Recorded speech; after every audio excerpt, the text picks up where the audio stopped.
Finally, start.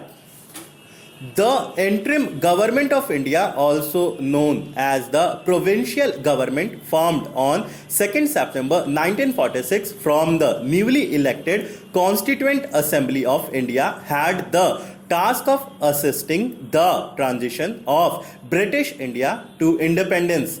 It remained in place until 15 August 1947, the date of the independence and partition of India and the creation of Pakistan.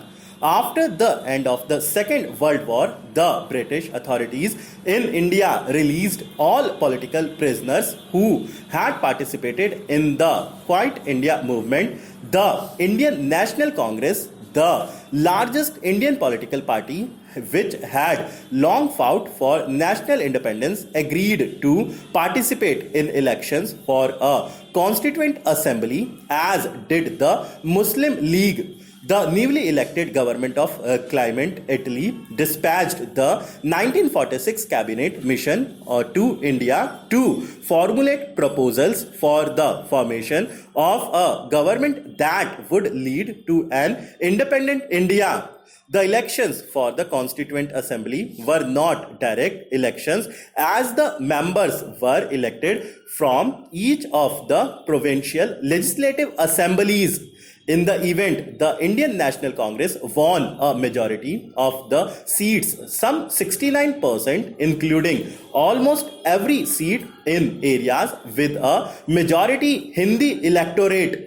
The Congress had clear majorities in 8 of the 11 provinces of British India. The Muslim League won the seats allocated to the Muslim electorate. The Viceroy's Executive Council became the executive branch of the interim government.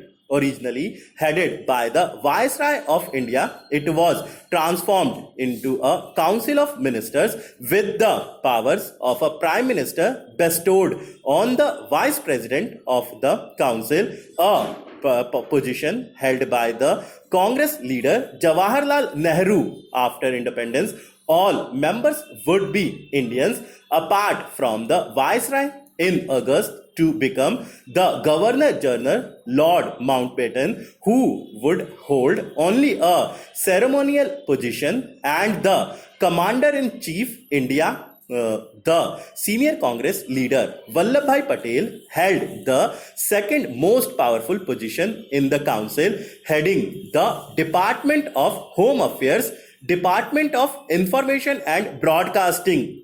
The Sikh leader Baldev Singh was responsible for the Department of Defense, and Chakravarti Rajgopalachari was named to head the Department of Education and Arts.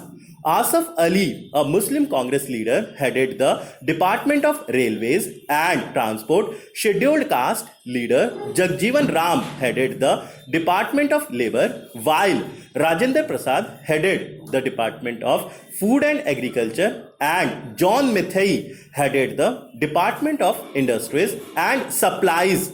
Upon the Muslim League joining the interim government, the second highest ranking League politicians, Liaquat Ali Khan, became the head of the Department of Finance. Abdul Rabb headed the Departments of Posts and Air, and Ibrahim Islam headed the Department of Commerce. The League nominated a scheduled caste Hindu politician, Jaginder Nath, to lead the Department of Law. Stuck.